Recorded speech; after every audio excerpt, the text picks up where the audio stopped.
Skull Nation, stop right now. US Bank Stadium just erupted with breaking news, and one name is already burning up Twitter: Derek Carr. A Hall of Famer just torched the idea of bringing back an old flame. A retired quarterback opened the door to unretirement, and a Super Bowl MVP's agent is quietly circling Minneapolis with a number that could break the Vikings' cap situation wide open. Insiders warned us 48 hours ago, and here's the first payoff. That Super Bowl MVP? He just told CBS Sports the Vikings are on his shortlist, and the price tag starts at $12 million guaranteed. If you bleed purple more than you hate the Packers, hit like and subscribe right now. We start with the reunion that has Viking Nation divided. Stay locked, there's a double cliffhanger at the end that involves Green Bay. Closed door, Kay Adams. One question. And then a Hall of Famer just burned the bridge back to Kirk Cousins. The name? Jared Allen. And here's why this changes everything. Allen didn't hesitate, didn't sugarcoat it, didn't play the politician game that most retired players do when they're asked about former teammates. When Kay Adams asked if he'd welcome a Kirk Cousins reunion in Minnesota, Allen's answer was ice cold. No. In his prime, we weren't winning championships with him. Or, that's not analysis, that's a verdict. And it's coming from a man who knows what it takes to win in this league. A man who went to war in purple and gold. A man whose opinion carries weight in that locker room even today. Now let's break down why this matters. Kirk Cousins spent 6 years in Minnesota. 6 years of, you like that. 6 years of primetime inconsistency. 6 years of missing the playoffs or flaming out early when they made it. His best season? 2022 under Kevin O'Connell, when the Vikings went 13-4 and then got embarrassed by the Giants in the wild card round. 1 divisional round appearance in 6 seasons. 0 conference championship games.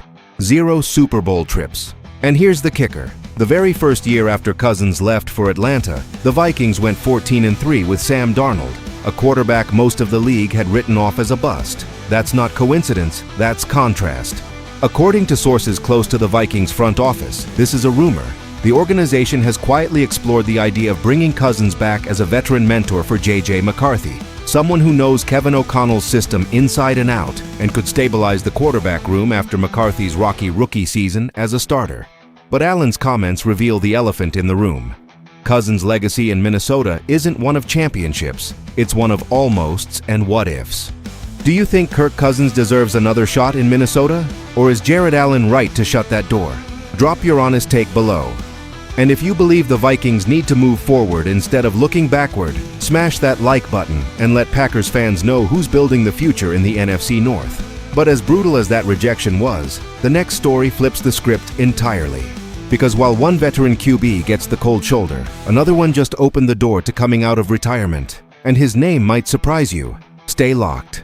February 8th, NFL Network.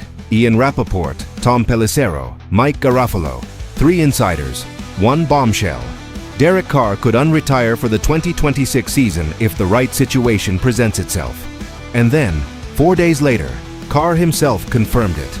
The exact quote from his podcast, Homegrown. Would I come back? The answer obviously is yes, but I had to say no a couple of times so far.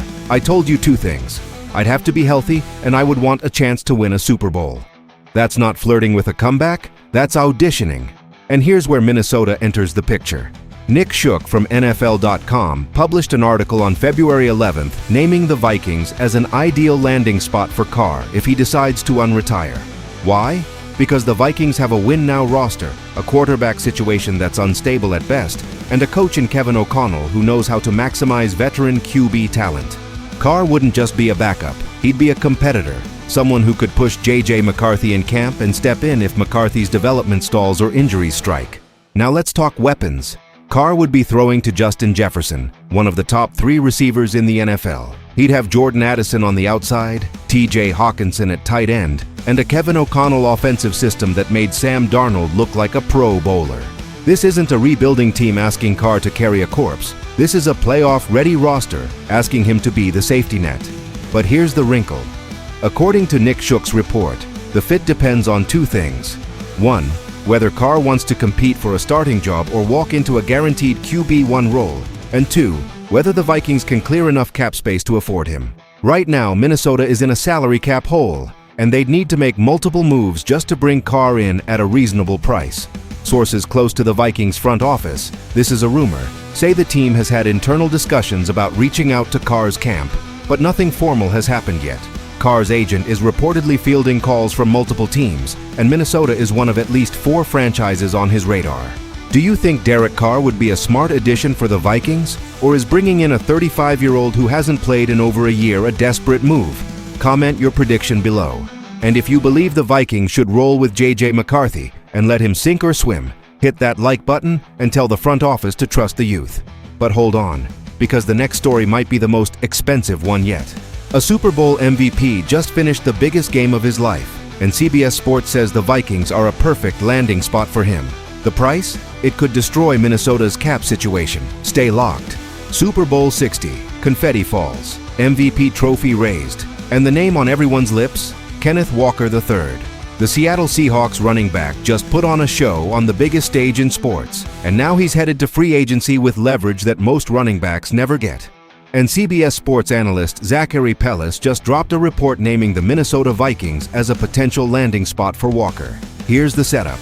Aaron Jones is 31 years old, coming off the lowest yards per carry of his career at 4.2, and he missed significant time in 2025 due to injuries.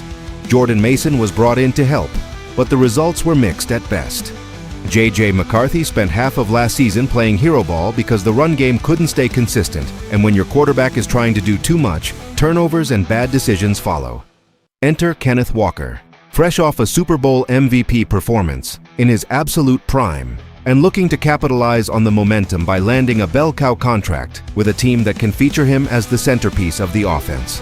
Payless writes, quote, "A runner of Walker's caliber would help J.J. McCarthy and Kevin O'Connell. The Vikings bear mentioning, but like Kansas City, they are in a tough financial spot." That last part is the dagger, because while Walker is a perfect fit on the field, the Vikings are buried in cap hell right now. They'd need to make multiple cuts, restructure contracts, and probably lose a key player or two just to create the space to afford Walker's asking price, which league insiders estimate could start around $12 million per year guaranteed over 3 seasons. Now let's talk impact. If the Vikings somehow pull this off, the offense transforms overnight. Kevin O'Connell runs one of the most efficient play-action schemes in the league, and that system thrives when defenses have to respect the run. Justin Jefferson benefits, Jordan Addison benefits, TJ Hawkinson benefits, and most importantly, J.J. McCarthy benefits because he's not being asked to carry the entire offense on his back every single drive. Walker's vision, speed, and big play ability would give Minnesota a weapon they haven't had since prime Dalvin Cook. But here's the reality check. According to sources close to the Vikings cap situation, this is a rumor. The team would need to clear at least $15 million in space to even enter the bidding war for Walker. And right now, they're projected to be over the cap heading into the offseason. That means tough decisions are coming. Do they cut a veteran? Do they trade a high-priced player? Do they restructure contracts and kick the cap problem down the road? Those are the questions GM decision-makers are wrestling with right now.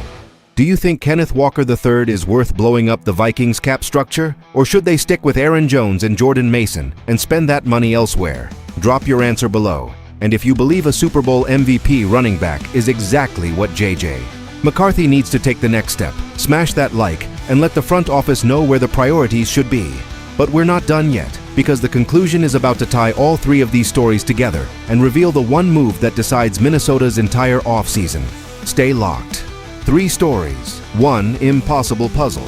Jared Allen slams the door on Kirk Cousins, Derek Carr opens the door to unretirement, and Kenneth Walker III stands ready to transform the offense if the Vikings can afford him. This isn't just about adding pieces, this is about identity. Does Minnesota want to look backward and bring in a familiar face like Cousins, bet on a veteran wild card like Carr, or go all in on supporting J.J. McCarthy with the best running back on the market? Because here's the truth, the Vikings can't afford all 3. They can barely afford 1.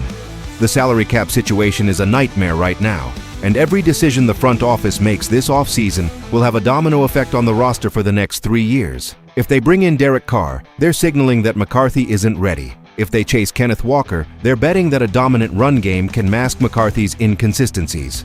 And if they ignore both and roll with the current roster, they're trusting that year 2 will be the leap everyone hopes for. But let's zoom out. The NFC North is a war zone. The Detroit Lions just made the Super Bowl 2 years ago and are still stacked. The Green Bay Packers are one off-season away from being a legitimate threat again. The Chicago Bears are building something dangerous with Caleb Williams. Minnesota can't afford to waste a season, not with Justin Jefferson in his prime, not with a defense that's still top 10, and not with a head coach in Kevin O'Connell who's proven he can win if you give him the right quarterback. Here's what I need from Skull Nation. 1. Smash that. Like if you believe the Vikings should go all in on Kenneth Walker and build around the run game. 2. Drop a comment with your boldest prediction. Do the Vikings bring back Kirk Cousins, unretire Derek Carr, or roll with J.J. McCarthy and nobody else? 3.